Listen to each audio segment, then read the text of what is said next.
सोलापुरातील पूर्व भागात माय डिनिम या ठिकाणी होलसेल दर रिटेल मध्ये उपलब्ध। 3 जीन्स मिळवा फक्त 1200 रुपयात आणि 3 टी शर्ट मिळवा फक्त 1000 रुपयात। आंतरराष्ट्रीय कृष्ण भावनामृत संघ इस्कॉनचे संस्थापक श्रीमद AC भक्तिवेदांत स्वामी श्रील प्रभुपाद यांच्या समवेत श्रीराम दरबार नवीन विडी घरकुल लाईट ऑफिसच्या कंपाऊंडच्या आवारात भव्य धार्मिक सोहळ्याचे आयोजन करण्यात आले। या दिव्य कार्यक्रमात महाअभिषेक, श्रीकृष्ण कथा, दीपदान आणि महाप्रसाद यांचे आयोजन करण्यात आले होते। सायंकाळी 7 ते 9 या वेळेत संपूर्ण परिसर भक्तिमय वातावरणाने दुमदुमला।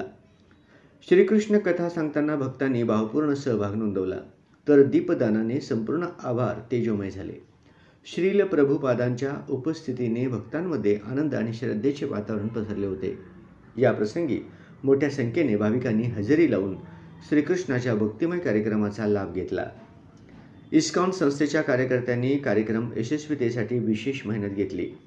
शेवटी महाप्रसादाचे वितरण करण्यात आले, ज्यात सर्व भाविकांनी सहभागी होऊन प्रसादाचा आनंद लुटला।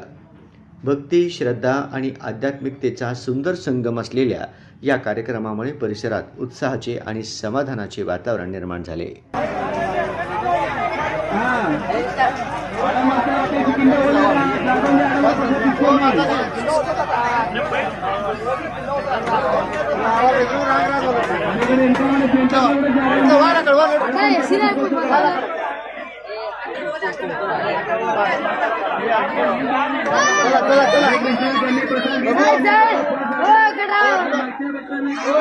त्या ठिकाणी प्रकट होतो। कोणताही दगड भगवंत बनत नाही। तसंच या ठिकाणी भगवंत शिकवत आहे की कोणतीही परंपरा, अंधश्रद्धा आणि केलेलं कार्य भगवंतांची भक्ती होत नाही।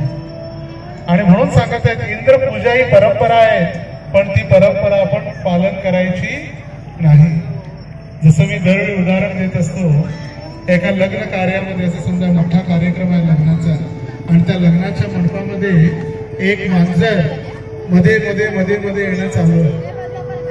तर घरातल्याने पाहिलं की मध्ये मध्ये येऊ लागले आणि एक टोपली किंवा भांड त्या मांजरावरती झाकून ठेवलं।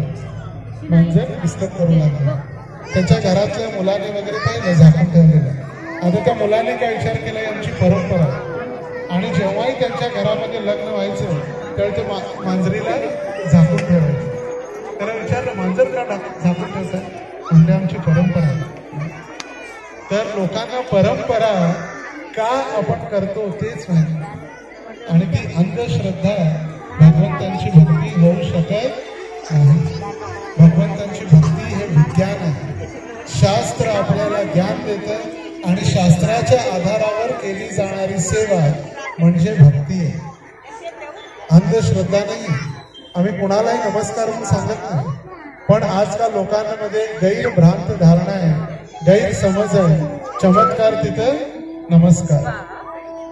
या जगात कुणीही भगवंत बनू शकत नाही। भगवंतांचा भक्त बनू शकतात, पण भगवंत कुणी बनत नाही। पण आपण शास्त्रांचा अध्ययन करत नाही, कधी भगवद्गीता वाचत नाही, कधी भागवत ऐकत नाही, त्यामुळे आपल्याला वाटते कुणीही भगवंत होतं। आणि आम्ही भगवंतांच्या भक्तांना देखील भगवंत म्हणतो, कुणी साधू संतांना भगवंत म्हणतो, आणि तेच देवी देवता आहेत म्हणतो, तेच स्वामी आहेत म्हणतो, तेच कृष्ण आहेत, असं कधीही होत नाही। भगवंत भगवंत आहे आणि भक्त भक्तच राहतो। भगवंतांची तुलना, भगवंतांची बरोबरी कुणीही करू शकत नाही। आपण किती मोठी तपस्या केली, किती मोठं कार्य केलं, आपण भगवंत होणार नाही। हे भगवंत शिकवत आहे की आपण जी तथाकथित परंपरा आहे ती परंपरा आपण सुधारणं आवश्यक आहे। भक्ती म्हणजे आंधळा विश्वास नव्हे, तर युक्तीपूर्ण समर्पण। आंधळा विश्वास नाही, जे शास्त्रामध्ये सांगितलेलं आहे, शास्त्राच्या आधारावर केली जाणारी भक्ती। जसा कार्यक्रम सुरुवातीपासून कीर्तन शास्त्रामध्ये वर्णन आहे, कली संतरण उपनिषदामध्ये वर्णन केलेलं आहे। हरे कृष्ण कृष्ण कृष्ण हरे हरे, हरे राम राम राम हरे हरे। इति षोडशक नाम कली कल्मशनाशनम नातर परतोरुपाय सर्व वेदेषु दृश्यते। सर्व वेदांमध्ये शास्त्रांचं सार आहे की हा महामंत्र कलियुगामध्ये सर्वांना वाचवणारा आहे. आणि ज्ञान कोणी दिलं? ब्रह्माजींनी नारदांना सांगितलेलं आहे. शास्त्रोक्त आणि म्हणून याचं नाव आहे महामंत्र. किती मोठा मंत्र आहे. 16 शब्दांचा महामंत्र. भगवंतांचा डायरेक्ट मोबाईल नंबर आहे. आपला 10 अंकी असतो, भगवंतांचा 16 शब्दांचा आहे. किंवा भगवंत किती मोठे. कीर्तन झालं, नंतर अभिषेक. अभिषेक म्हणजे भगवंतांचं स्नान. पंचगव्य, दूध, दही, तूप, त्यानंतर गोमय आणि गोमूत्र या पंचगव्याद्वारे भगवंतांचा अभिषेक.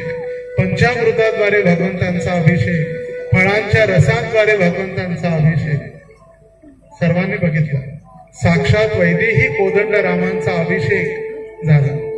त्यानंतर भगवंतांना आता 56 भोग लावण्यात येत आहे. 56 भोग म्हणजे 56 प्रकारचा नैवेद्य तर आहेच, पण आपण जसं ऐकलं भगवंतांनी गोवर्धन पर्वत उचलला. किती दिवस? 7 दिवस. भगवंतांना किती वेळा भोग लागतोय दररोज? किती वेळा? 8 वेळा. भगवंतांना दररोज 8 वेळा नैवेद्य दाखवला जातो. आपण घरी दाखवतो नाही दाखवतो माहित नाही.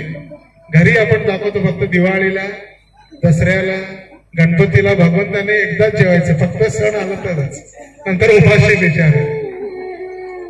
पण मंदिरामध्ये दररोज भगवंतांना नैवेद्य दाखवला जातो. दररोज 8 वेळा.